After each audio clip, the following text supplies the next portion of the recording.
बच्चे molecular physics, these three topics. Fourth topic is will be your NMR spectra, ESR या EPR spectra, and the last topic is your electronic spectra. बच्चे today we will do rotational spectra.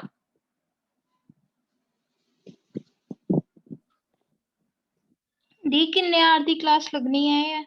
किन्ने देर च खत्म हो जाने topic है? मैं जल्दी खत्म करना है बिकॉज मैं ਤੁਹਾਡਾ पेपर की तैयारी पूरी चाहिए ना। मतलब कि ਤੁਸੀਂ ਕਹਿ ਰਹੇ ਸੀ ਨਾ ਅੱਜ ਖਤਮ ਕਰ ਦੇਣੀ ਹੈ आज पूरी होएगी ਹੁਣ तो देखो जितनी देर लगेगी अंदर लगाऊंगी ठीक है। ओके पहला टॉपिक है अपने को मॉलिक्यूल्स होंगे ठीक है। सो फर्स्ट वन इज अपने को वर्डिंग पता होना चाहिए अपने को हेटेरोन्यूक्लियर का मतलब क्या है। मॉलिक्यूलर फिजिक्स करने से पहले सबसे पहले हमें पता होना चाहिए कि हेटेरोन्यूक्लियर का मतलब क्या है, होमोन्यूक्लियर का मतलब क्या है, then last word is polyatomic, इसका मीनिंग क्या है। देखो बच्चे जो हेटेरोन्यूक्लियर है that is HCl, HBr, carbon monoxide. Main example hetero का मतलब है different, homo means same, H2, N2, O2 up to so. बच्चे पॉली का मतलब है कि CH4। यहाँ पे देखो हेटेरो में दो अलग अलग है, यहाँ पे दो सेम है, यहाँ पे बहुत ज्यादा मॉलिक्यूल्स आ गए SH6, P2O5 up to so. बच्चे ये जो हेटेरोन्यूक्लियर है that is microwave active, homo means microwave inactive, polyatomic is also microwave inactive. But these are basic few differences. Now बच्चे first one is our topic is rotational spectra. बच्चे rotational spectra भी हमारे पास दो तरह का है, एक हमारे पास है प्योर रोटेशनल स्पेक्ट्रा, देन हमारे पास सेकंड स्पेक्ट्रा करेंगे हम डायटोमिक मॉलिक्यूल जिसमें आ जाएगा सब कुछ। ओके बच्चे first now the we will do rotational spectra. बच्चे रोटेशनल स्पेक्ट्रा में हम सबसे पहले करेंगे प्योर रोटेशनल स्पेक्ट्रा।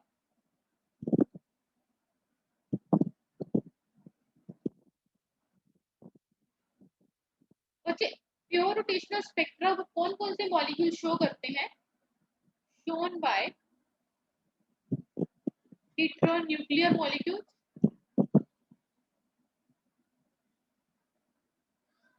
बच्चे why they are shown by pure rotational spectra, heteronuclear molecules क्यों शो कर रहे हैं, बिकॉज उनके पास परमानेंट डायपोल मोमेंट होती है, because they have permanent dipole moment.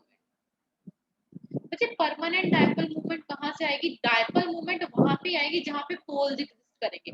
अगर हम यहाँ पे HCl हेटेरोन्यूक्लियर की एग्जांपल है H delta positive, Cl delta negative, तो यहाँ पे पोल्स एग्जिस्ट कर रहे हैं, तो दैट्स व्हाई यहाँ पे क्या होगी परमानेंट डायपोल मूवमेंट। और दैट्स व्हाई जो हेटेरोन्यूक्लियर मॉलिक्यूल्स हैं वो कौन सा स्पेक्ट्रा शो करते हैं, प्योर रोटेशनल स्पेक्ट्रा। अगला हम करेंगे जो हमारे पास हेटेरोन्यूक्लियर स्पेक्ट्रा है वो ऑब्जर्व्ड कब होता है, अब्जॉर्प्शन स्पेक्ट्रा में। ऑब्जर्व्ड इन, एक हमारे पास एमिशन स्पेक्ट्रा होता है, एक हमारे पास ऑब्जर्व्ड, तो यहाँ पे अब्जॉर्प्शन स्पेक्ट्रा में ऑब्जर्व्ड होगा, ऑब्जर्व्ड इन अब्जॉर्प्शन स्पेक्ट्रा।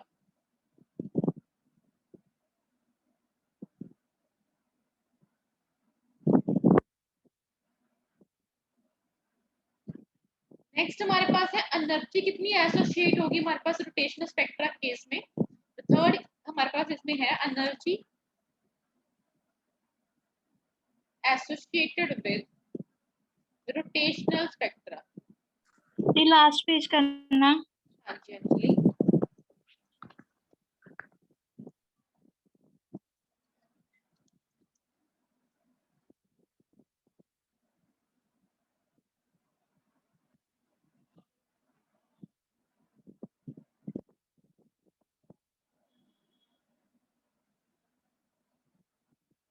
बच्चे मैं सिंपल यहाँ पे मैं कोई डेरिवेशन नहीं ड्राइव कराने वाली हूँ, जो इम्पोर्टेंट नीड है मैं वही बता दूँ, ठीक है दीदी। जो एब्जॉर्प्शन स्पेक्ट्रम में होगा ये प्योर रोटेशनल होगा कि पूरा रोटेशनल स्पेक्ट्रा होगा? प्योर रोटेशनल और दो डिफरेंट आएंगे ना, तो यहाँ पे प्योर रोटेशनल एब्जॉर्प्शन स्पेक्ट्रम, ठीक है ओके दी। नेक्स्ट है जो हमारे पास रोटेशनल स्पेक्ट्रा है वो हमारे पास देखो हमने सबसे पहले क्या बोला, स्टार्टिंग की हेटेरोन्यूक्लियर में माइक्रोवेव एक्टिव होते हैं। एमडब्ल्यू का मतलब क्या था, माइक्रोवेव, ठीक है। तो अब यहाँ पे देखो, अगर हम बात करें यहाँ पे ये प्योर रोटेशनल स्पेक्ट्रा की बात करेंगे, तो रोटेशनल स्पेक्ट्रा क्या होगा, वो क्या होगा, हमारे पास फिनोमिना होगा माइक्रोवेव रीजन का, बिकॉज माइक्रोवेव एक्टिव है, तो हेटेरोन्यूक्लियर मॉलिक्यूल्स आर माइक्रोवेव एक्टिव, तो हमारे पास जो रोटेशनल स्पेक्ट्रा है वो फिनोमिना किसका है, is a phenomenon of microwave reason.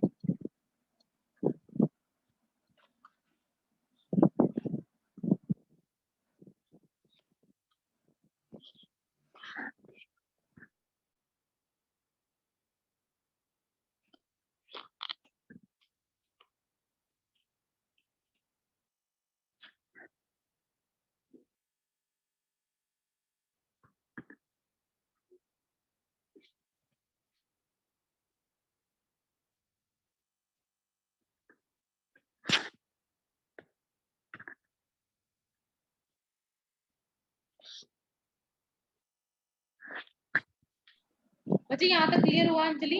दीदी हाँ जी।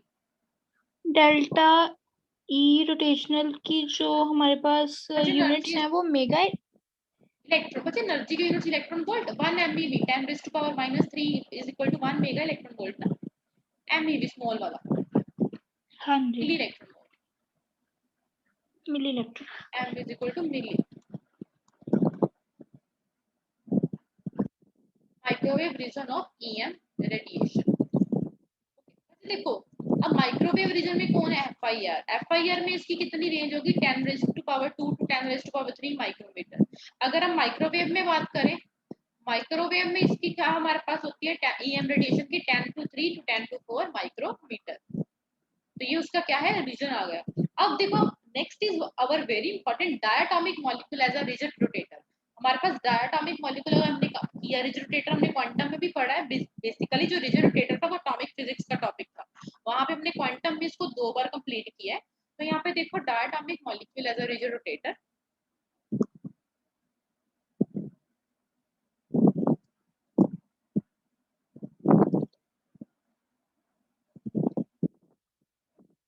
okay, what is diatomic molecule? This is molecule A, this molecule is B, having mass m1, having mass m2। Suppose करो ये हमारे पास सेपरेट हुआ है डिस्टेंस r के साथ, तो हमारे पास जो सेपरेशन है उसको क्या बोलेंगे, मॉलिक्यूल को बॉन्ड लेंथ।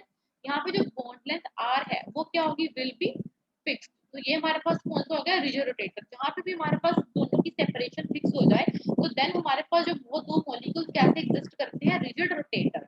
तो यहाँ पे अगर हम इनकी बात करें, इन दोनों को सिंगल मास में कन्वर्ट करोगे तो हम कौन सा कॉन्सेप्ट यूज करते हैं, रिड्यूस्ड मास। तो उस रिड्यूस्ड मास की value mu is equal to m1 m2 over m1 plus m2। Okay, this will be your reduced mass. Next बच्चे, रिजिड रोटेटर है, तो रिजिड रोटेटर में हमारे पास देखो रिड्यूस्ड मास का कॉन्सेप्ट आ गया। तो यहाँ पे कौन सा नया कॉन्सेप्ट आएगा, मूवमेंट ऑफ इनर्शिया। तो मूवमेंट ऑफ इनर्शिया किसके इक्वल आएगा, I is equal to mu r square. अब हमने यहाँ पे पहला कांसेप्ट रिड्यूस मास, दूसरा मोमेंट ऑफ इनर्शिया। बच्चे ये जो फार्मूला थे, इन्हीं फार्मूला से सारे क्वेश्चन सॉल्व होंगे, ठीक है। यू नोट, तुम्हारे पास कोई नीड नहीं है कि तुम डेरिवेशन सॉल्व करो। यहाँ पे तीसरा कांसेप्ट है energy of rigid rotator, energy of rigid rotator. बच्चे एनर्जी का फार्मूला क्या है, EJ is equal to h cut square over 2i। I is moment of inertia, J into J plus 1। अब हमने एनर्जी को कैलकुलेट करना है in terms of wave number. ये जितने भी हम कॉन्सेप्ट कर रहे हैं, रिजिड रोटेटर कर रहे हैं, diatomic molecule as a rigid rotator के कॉन्सेप्ट है। Energy in terms of wave number, अगर हम एनर्जी को कैलकुलेट करेंगे वेव नंबर की टर्म्स में, तो हमारे पास एनर्जी का वेव नंबर में क्या आएगा, FT bar is equal to V J into J plus 1। अब जो B क्या है, B हमारे पास रोटेशनल कांस्टेंट है, उसकी वैल्यू क्या है, की वैल्यू है हमारे पास B is equal to H over 8 pi square IC। This is your B। अब यहाँ पे हमारे पास सिलेक्शन रूल है, बिकॉज यहाँ पे हम J की वैल्यू ले रहे हैं। J is your total angular momentum. उस टोटल एंगुलर मोमेंटम के लिए हमारे पास क्या है, सिलेक्शन रूल। तो J की वैल्यू क्या है, यहाँ पे देखो, next is your selection rule. तो सिलेक्शन रूल हमारे पास क्या है, delta J is equal two plus minus 1।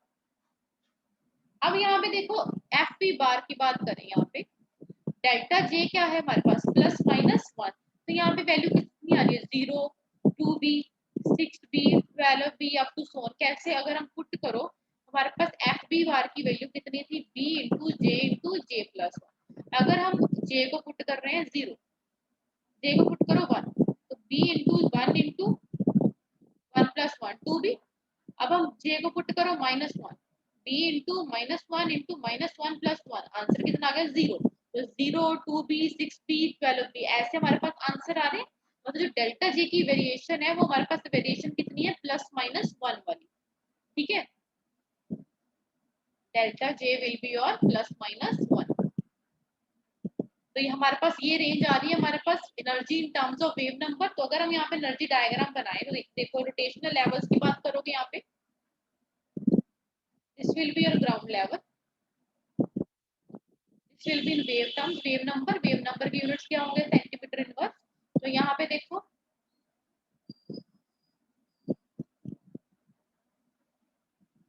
This will be your zero level, this will be your 2b। हमारे पास लेवल्स बढ़ रहे हैं तो वैसे वैसे स्पेसिंग भी बढ़ेगी, that will be your 12b। Okay, तो ये जो हमारे पास है क्या है, this will be your rotational line की। जैसे जैसे हमारे पास वेव नंबर बढ़ रहे हैं तो हमारे पास रोटेशनल नंबर बढ़ रहे हैं। तो पहले हमारे पास 0 से पहुंचा कहाँ पे 2b, देन 2b से 6b। तो ये कब था j की वैल्यू जब 1 ले रहे हैं, j की वैल्यू 2 ले रहे हैं, j की वैल्यू 3 ले रहे हैं, j की वैल्यू 4। अब तो सो ऑन अगर हम बात करेंगे हमारे पास रोटेशनल नंबर लेवल्स इंक्रीज करेंगे। तो यहाँ पे चेक करो तो हमारे पास वेव नंबर कितना है 4b, 2b और 6। तो हमारे पास टोटल वेव नंबर में कितनी, this will be your rotational levels.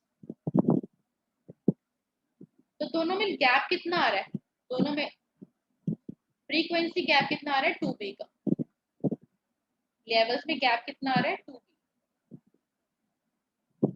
बच्चे जो रोटेशनल लाइंस है वो इक्विडिस्टिंक्ट है, बट रोटेशनल लेवल्स जो हैं वो इक्विडिस्टिंक्ट नहीं है। मतलब जो लाइंस है वो उनका जो डिस्टेंस है वो सेम है। देखो ये दोनों के बीच में गैप कितना है 2b, इनके बीच में गैप कितना है 2b, फर्दर एक और ऊपर बनेगा उसके बीच में गैप कितना होगा 2b।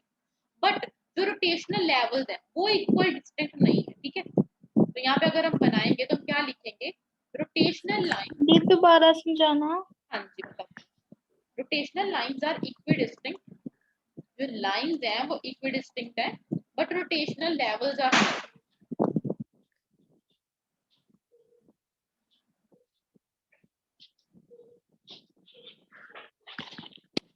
जे यहाँ पे जो है ये क्या है, क्वांटम नंबर की बात हो रही है। अब ये रोटेशनल लेवल है। मुझे देखो पहले 0 था, फिर 2b, फिर 6b, फिर 12b। लेवल में कोई हमारे पास एक इक्वल डिस्टेंस आ रहा है, नहीं ना आ रहा। तो यहाँ पे जो रोटेशनल लेवल्स हैं वो इक्वल डिस्टिंक्ट नहीं है। लेकिन अगर यहाँ पे देखो स्पेसिंग की बात करें, ये जो हमारे पास रोटेशनल लाइन की हम लाइंस बनाएंगे वो हमेशा 2b के गैप पे आएगी। देखो this will be at 2b gap, this will be at 2b gap. मतलब उनका जो गैप होगा वो 2b होगा। बट अगर हम रोटेशनल लेवल्स की बात करेंगे वो नॉट इक्वल डिस्टिंक्ट। बट यहाँ पे जो स्पेसिंग है that will B equal distinct. जो रोटेशनल लाइंस है वो इक्वल डिस्टिंक्ट है, रोटेशनल लेवल इक्वल डिस्टेंस पे नहीं है। तो ये हमारे पास कॉन्सेप्ट बन गया। तो हमारे पास जो वेव नंबर, रोटेशनल लाइन नहीं समझ आ रहा कैसे कि रोटेशनल लाइन इक्वेशंस कैसे होंगी, हमें कैसे पता, किसी से पता लगा कि टू बी लाइन का डिस्टेंस। भी क्यों आएगा बच्चे, देख स्टार्टिंग पे अगर हम कैलकुलेट कर रहे हैं 0 से लेके 2b का गैप आ रहा है, फिर 6b से माइनस कर कितना बना 2b, 12b से 6b माइनस कर कितना बना, कितना बन रहा है ये। अगर इसको याद करना है बच्चे देखो 0, 2b, 6b, 12b। बच्चे 2b माइनस करो 4b, 6b, तो यही गैप बन रहा है। तो दोनों में लेवल में गैप कितना है 2b, यही बना है। यहाँ पे 2b आया, यहाँ पे अगर 4b आएगा तो यहाँ पे 6b आया, तो दोनों में गैप कितना बनेगा 2b। हमने सारा काम तो ये एफ बी बार से कर रहे हैं ना।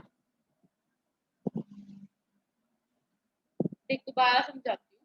यहाँ पे हमारे पास क्या था, बी वेव नंबर, ठीक है, सेंटीमीटर इनवर्स।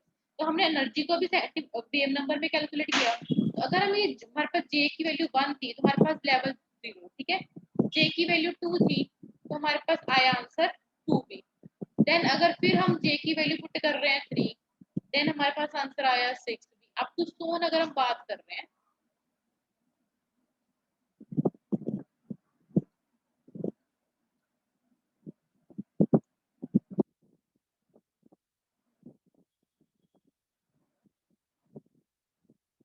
एक मिनट,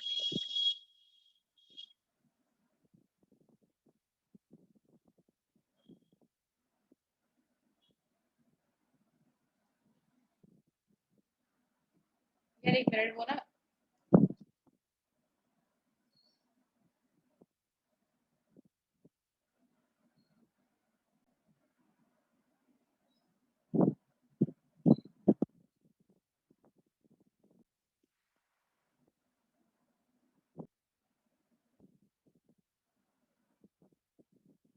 एक,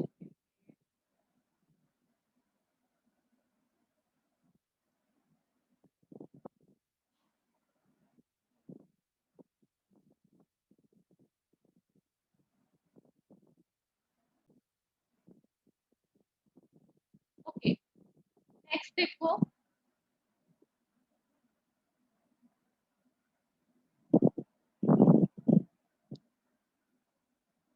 बच्चे जो वेव नंबर है यहाँ पे हमने किया था, wave number of emitted or absorbed radiation is equal to delta v bar, that is equal to 2v into highest quantum number।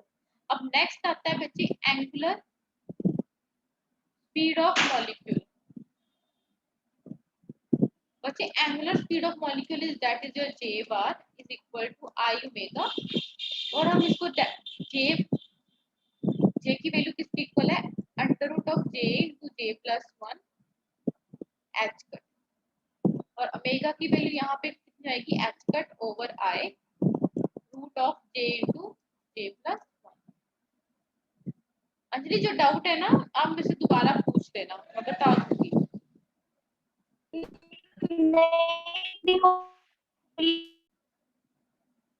अच्छा नेक्स्ट इज योर ओमेगा की वैल्यू होगी 2 पाई न्यू होती है। अच्छा न्यू कौन सी होगी, रोटेशनल वाली। New is your frequency,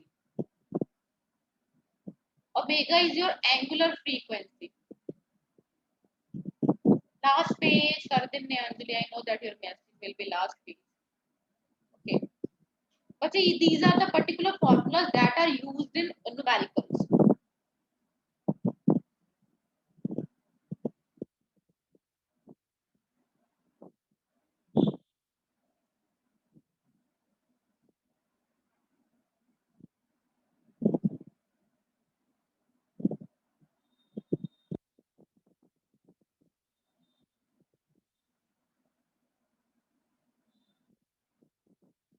Omega is this, okay, now frequency of rotational level that is equal to h squared over 4 pi square I j into j plus 1। अच्छा इसको हम बोलते हैं रोटेशनल फ्रीक्वेंसी।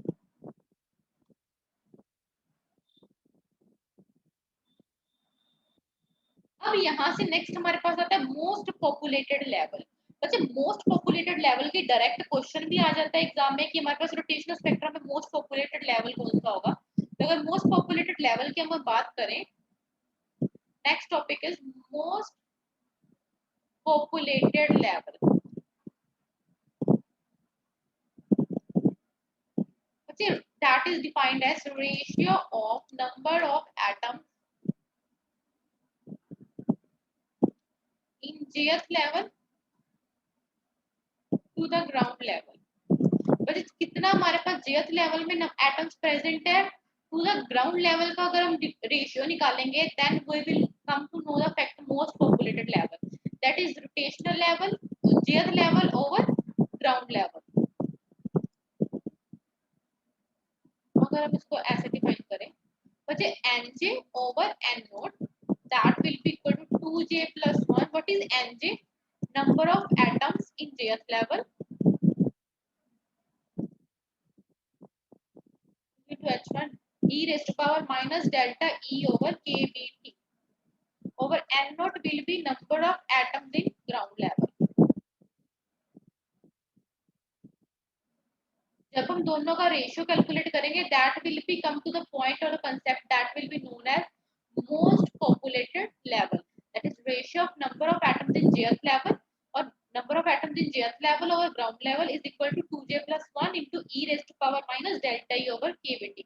जब हमने कैलकुलेट करना है मोस्ट पॉपुलेटेड लेवल, तो मोस्ट पॉपुलेटेड लेवल को अपने माइंड में रखो कि जब तुम कॉन्सेप्ट यूज करते हो, मैं दोबारा बैक करूंगी, मोस्ट प्रोबेबल, मोस्ट प्रोबेबल, तो तुम्हारा ये कॉन्सेप्ट होता है dv by dx is equal to 0।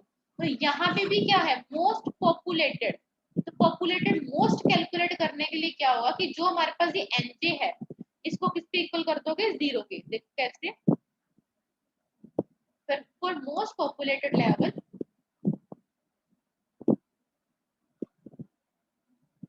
dnj over dj that will be equal to 0। तो बच्चे nj की वैल्यू यहाँ पे कितनी है, n not 2j plus 1 e raised to power minus delta e over kBT। बच्चे डेल्टा e की value कितनी है, that is equal to b into j plus 1 into h but c। ये हमारे पास वैल्यू h into c। तो यहाँ पे अगर हम पुट करेंगे तो nj की वैल्यू कितनी आएगी, n not 2j plus 1 into e raised to power minus bj into j plus 1 hc over kBT, that will be your nj। अब इसको nj को क्या करोगे, curl by this vector, then तुम्हारे पास कौन सा कॉन्सेप्ट आएगा, most populated level.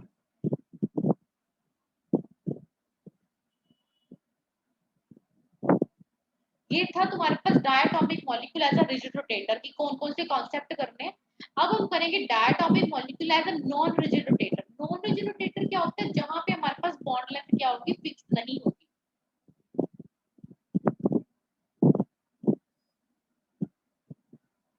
Next is, बच्चे उतार लिया इतना अंजलि, मंदीप समझ आया डियर?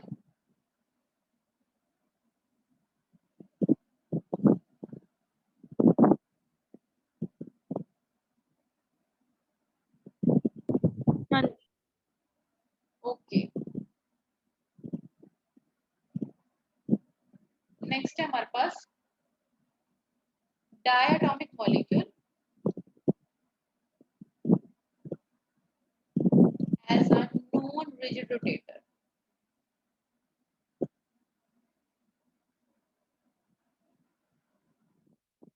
बच्चे इस कॉन्सेप्ट में क्या होगा, बॉन्ड लेंथ फिक्स नहीं रहेगी। Here bond length doesn't remain fixed।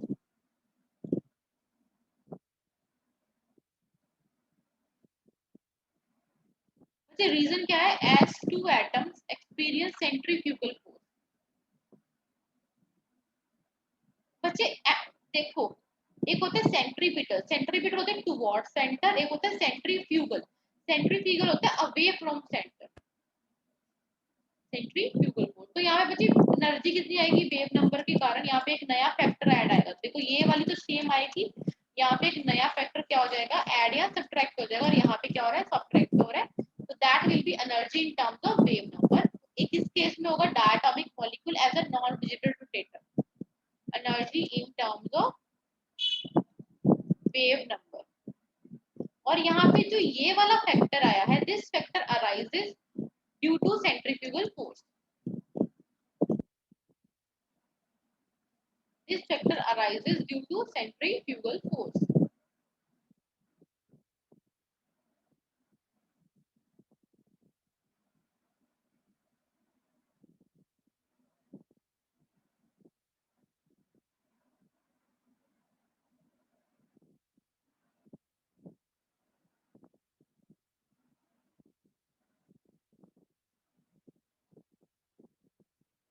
अब बस यहाँ पे एक और कॉन्सेप्ट याद रखने वाला है कि जो हमारे पास जो d है उसकी value very very less than p, और हम d को क्या बोलते हैं, centrifugal distortion constant. That is हमारे पास जो एनर्जी क्या होगी, स्लाइटली डिक्रीज होगी। डिस्टोर्ट का मतलब होता है ब्रेक करना, तो एनर्जी क्या हो जाएगी, उसकी डिक्रीज हो जाएगी। किस केस में, नॉन रिजिड रोटेटर के केस में स्लाइटली डिक्रीजेस। तो रोटेशनल लाइंस यहाँ पे क्या आएंगी, नॉन इक्विडिस्टेंस। वहां पे रोटेशनल लाइन क्या थी, इक्विडिस्टेंस, तो यहाँ पे एनर्जी डिक्रीज हुई। तो rotational lines here are not of equidistance, मतलब वहां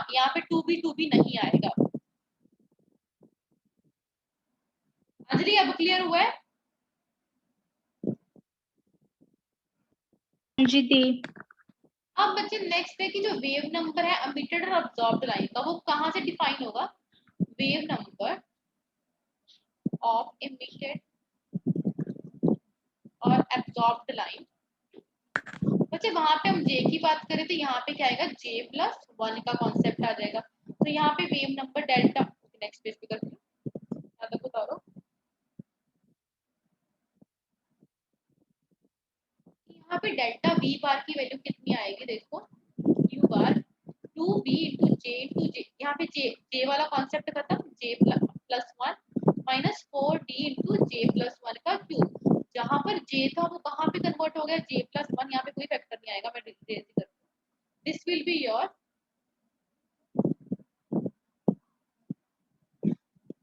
वेव नंबर ऑफ एमिटेड और अब्सॉर्ब्ड लाइन। वहां पे जे कहाँ दी लास्ट पेज करियो। बच्चे बच्चे बच्चे यहाँ पे जे किसको अप्रोच करेगा? J+1।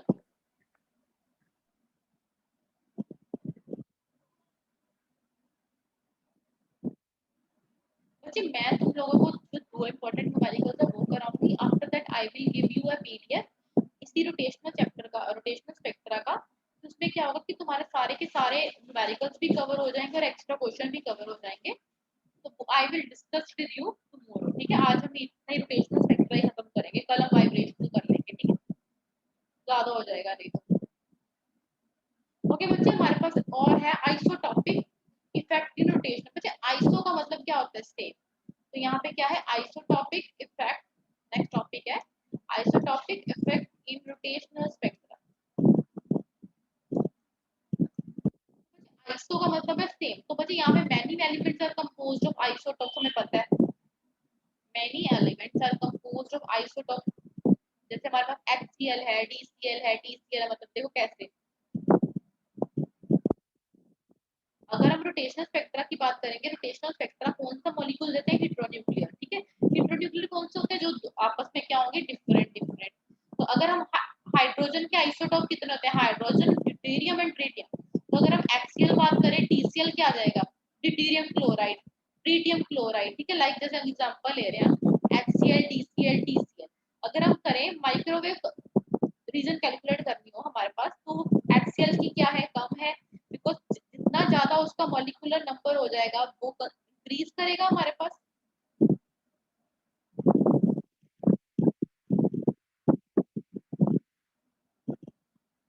फिर मास जिसका ज्यादा होगा, molecular mu is your reduce mass.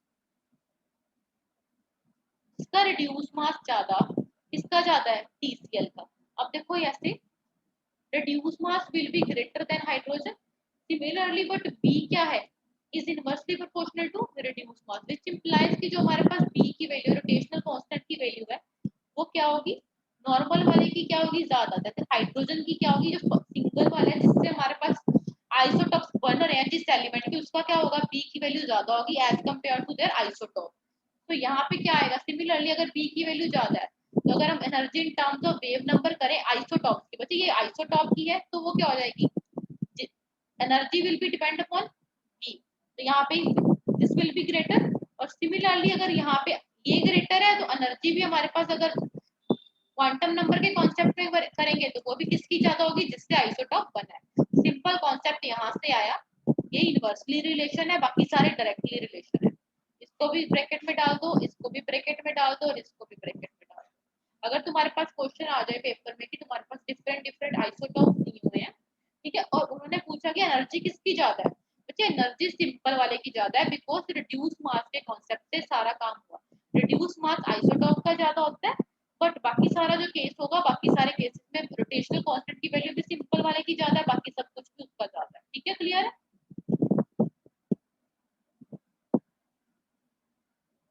आगे बच्चे, अगर हम बात करें example of microwave active molecules, examples of microwave active molecule. यहाँ पे HCl हो गया, कार्बन मोनोऑक्साइड OCS, ठीक है, HBr, HI, HD, NaCl, CH3Cl, NaCl, NH3, H2O, NO2, N2। बच्चे जिनकी परमानेंट डायपोल मूवमेंट होगी वो सारे माइक्रोवेव एक्टिव होंगे because they have permanent dipole movement.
बच्चे एक न्यूमेरिकल लिखो।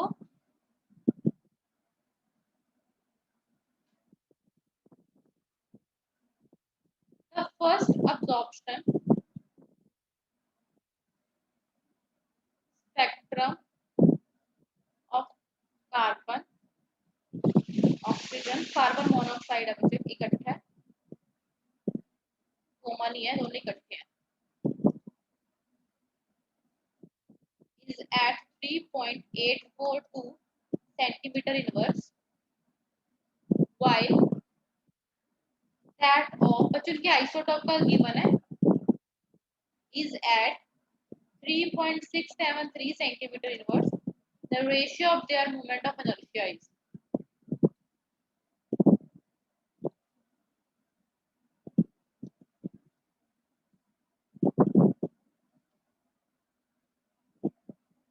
A option, B option 1.851, 1.046, बस दो ही ऑप्शन है, ठीक है, ले लो, सी डी भी ले लो, 1.038, 1.286, आंसर है बी, ठीक है। अब देखो बच्चे, उन्होंने क्या बोला कि तुम्हारे पास फर्स्ट अब्जॉर्प्शन स्पेक्ट्रम गिवन है, ठीक है, किसका अब्जॉर्प्शन स्पेक्ट्रम का मतलब है कि तुम्हारे पास वैल्यू किसकी गिवन है, you have given the value of B, you have given the value of B. अब देखो बच्चे, b की वैल्यू गिवन है that is equal to h over 8 pi square i c। अब उन्होंने कैलकुलेट क्या बोला, मोमेंट ऑफ इनर्शिया ऑफ,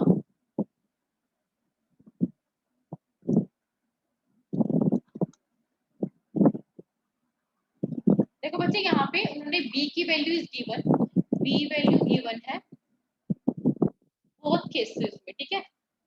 अब उन्होंने क्या बोला, i की वैल्यू कैलकुलेट करो, उनकी रेशियो कैलकुलेट करो दो आइसोटोप्स की, ठीक है। अब देखो अगर हम बात करें कि यहाँ से ये फॉर्मूला बन रहा है तो B बेसिकली क्या है हमारे पास, अब्जॉर्प्शन स्पेक्ट्रम की वैल्यू, B के यूनिट्स क्या है, सेंटीमीटर इनवर्स, तो यहाँ पे B की वैल्यू गिवन है, तो B क्या हमारे पास गिवन है, B of 12 C 16 O over B of 13 C 16 O। अब B is inversely proportional to I है, तो यहाँ पे फॉर्मूला क्या बन जाएगा, I ऊपर I 13 C 16 O over I 12 C 16 O। तो यहाँ पे देखो बच्चे इसकी वैल्यू भी गिवन है और इसकी वैल्यू भी गिवन है, that is equal to 3.842 over 3.673। Calculate करके आंसर आ जाएगा 1.046, आंसर